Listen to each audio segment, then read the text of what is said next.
थरे गोटे जंगल एक सोनेली चढ़ई रहुथिला। ता देह पूरा सोना रंगर थिला। सेथिपाई जंगल रे समस्ते ताको सोनेली चढ़ई डाकुथिले। से देखिबाकू भी बहुत सुंदर थिला।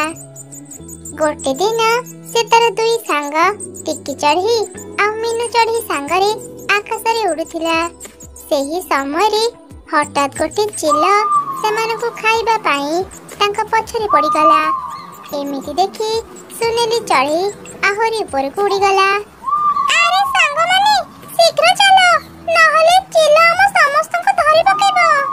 मीनूर कथा सुनी टिकी चढ़ी आ सोनेली चढ़ी तळकु चली गले।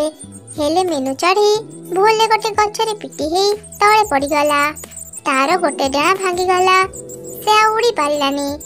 एमिति देखि तार सांग माने ता पाखक आसिले। अरे मीनू चढ़ी कोन हैला तोर? तू ठीक अछु तो? लागुची मो डाँ भांगी जाईची। मते भारी कष्ट हेउची। एमिति कहि मीनू चढ़ी उड़ीबाकू चेष्टा कला हेले पारिलानी। अरे मीनू तू उड़ीबाकू चेष्टा करनी नहले तते आहुरी कष्ट हेबो। हेले आमे एबे कोन करिबा? मीनू चढ़ी को केमिति ठीक करिबा? मो माँ पाखरु सुनिथिली एठारु किछि दूर रे गोटे कळा पहाड़ अछि। सेठी थिबा गछरे सोना रंगर फूल फुटे। सेही फूल आनी आमे जदी मीनू चढ़ी को खाइबा पई देबा ता डेहा ठीक हे जिवो। हां मु भी से कळा पहाड़ विषय सुनिछि। राति रे ना से पहाड़ पूरा अंधार हो जाए। किछि समय पर राति हे जिवो। सोनेली चढ़ी तू से पहाड़ भीतर को जाई परिबो। काहेकि ना तो डेया सोना रंगर अंधार रे तो डेया चकचक करे आउ आलुओ बाहरे। तू बहुत सहज रे से पहाड़ भीतर सोना रंगर फूल आई परिबो। किछि समय चिंता कला परे सोनेली चढ़ी एक थारे राजी हे गला। एमिति देखि तार दुई संग बहुत खुशी हे गले। सोनेली चढ़ी कळा पहाड़ को जीवा पई बाहरी पड़िला। मीनू पाखरे टिकी चढ़ी रहिला। किछि दूर गला परे सोनेली चढ़ी ता भई आउ एक सोना रंगर चढ़ई को उड़ुथिबार देखिला। से बहुत आश्चर्य हे से चढ़ई को देखुथिला। कारण से प्रथम थर ता भई एक चढ़ई को देखुथिला। सोनेली चढ़ी ता पाखक गला आउ से उड़ीबा समय रे ही ता सह कथा हेबाको चेष्टा कला। मोना सोनेली चढ़ी तुमे ठीक मो भई देखिबाको। तुम ना कोन? मु तो तुमको आगरु जंगल रे देखिनी। तुमे कोठु आसीच? मोना भी सोनेली चढ़ी मो पाख जंगल रे रुहे। हेले तुमे कोडे जाउछ? एमिति सुनी सोनेली चढ़ी ता सांग मानक सह घटिथिबा सब घटना ताको कहिला। कोन हैला? तुमे गोटे सोनेली चढ़ी हे से साधारण चढ़ी मानक सह सांग हेउछ आ तांको पई तुमे से फूल आनिबाको भी जाउछ? हां से माने मो सांग मु तांको सहाय्य करिबाको चाहूची। हेले तुमे एमिति कथा काहे की कहउछ?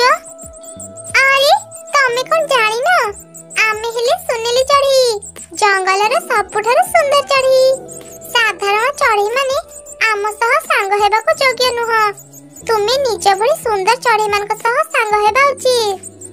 तापर से नुआ चढ़ी सोनेली चढ़ी को एमिति कथा कहिला जहा सुनिला परे सोनेली चढ़ी भी ताहा ठीक भाबिला। आउ ता मन रे बहुत गर्व अहंकार आसिला। सेपटे मीनू आउ टिकी चढ़ी सोनेली चढ़ी को अपेक्षा करिथिले। राति जाई सकाळ हेला हेले सोनेली चढ़ी सेठाको आउ आसिलानी। एमिति देखि टिकी चढ़ी चिंता रे पड़ी गला। आउ से मीनू को कहिला, अरे मीनू सोनेली चढ़ी ए जाई फेरिलानी। तार किछि क्षति हेनी तो? मु जाउची ताको खोजिबी। तू तोर ध्यान रखिबो। मु शीघ्र फेरी आसीबी। एमिति कहि टिकी चढ़ी सोनेली चढ़ी को खोजिबा पई सेठारो चली गला। किछि दूर गला परे से दुई सोनेली चढ़ी को उड़ुथिबार देखिला। से तांको पाखक गला आउ ता सांग को कहिला, अरे सोनेली चढ़ी तू तो मीनू चढ़ी पई फूल आनिबाको जाइथिलो। हेले तू एठी कोन करूचु? के तू? मु तते चिन्हिनी। ए नुआ सोनेली चढ़ी एबे मोर सांग। तू आउ मीनू साधारण चढ़ी। मो भई गोटे सुंदर चढ़ी ତମ ମାନଙ୍କର ସାଙ୍ଗ କେମିତି ହବ? ଆରେ ସୁନେଲି ଚଢ଼େଇ, କଣ ହେଇଛି ତୋର? ତୁ ଏତେ ବଦଳି କେମିତି ଗଲୁ? ତୁ ତୋର ରୂପକୁ ନେଇ ଏତେ ଗର୍ବ କାହିଁକି କରୁଛୁ? ତୁ ଯଦି ଆମ ସହ ସାଙ୍ଗ ନ ହବୁ ନ ହେ। ଏବେ ସକାଳ ହେଲାଣି, ମୁଁ ନିଜେ ମୋ ସାଙ୍ଗ ମିନୁ ପାଇଁ ସୁନା ରଙ୍ଗର ଫୁଲ ନେଇ ଆସିବି। ଏମିତି କହି ଟିକି ଚଢ଼େଇ ଫୁଲ ଆଣିବା ପାଇଁ ସେଠାରୁ ଚାଲିଗଲା। ଆଉ କିଛି ସମୟ ପରେ ସେ ସେଇ ଫୁଲ ଧରି ତା ସାଙ୍ଗ ମିନୁ ଚଢ଼େଇ ପାଖରେ ପହଞ୍ଚିଲା। ତାକୁ ଦେଖି ମିନୁ ଚଢ଼େଇ ବହୁତ ଖୁସି ହେଇଗଲା। ଆରେ ଟିକି ଚଢ଼େଇ, ତୁ ଏକା ଫୁଲ ଧରି ଆସିଛୁ? ଆମ ସାଙ୍ଗ ସୁନେଲି ଚଢ଼େଇ କୁଆଡ଼େ ଗଲା? ତୁ ଆଗ ଏ ଫୁଲ ଖାଇଦେ, ତୋ ଡେଣା ଠିକ ହେଇସାରୁ, ମୁଁ ତତେ ସବୁ କଥା କହିବି। ଏମିତି ଶୁଣି ମିନୁ ଚଢ଼େଇ ସେ ଫୁଲକୁ ଖାଇଲା। କିଛି ସମୟ ପରେ ହିଁ ତା ଡେଣା ଭଲ ହେଇଗଲା। ସେ ଆଗ ଭଳି ତା ଡେଣାକୁ ହଲେଇ ପାରୁଥିଲା।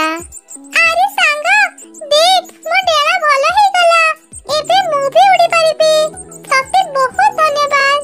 ଏବେ ତ କହ, ସୁନେଲି ଚଢ଼େଇ କୋଉଠି ଅଛି? ଟିକି ଚଢ଼େଇ ତାକୁ ସବୁ ଘଟଣା କହିଲା।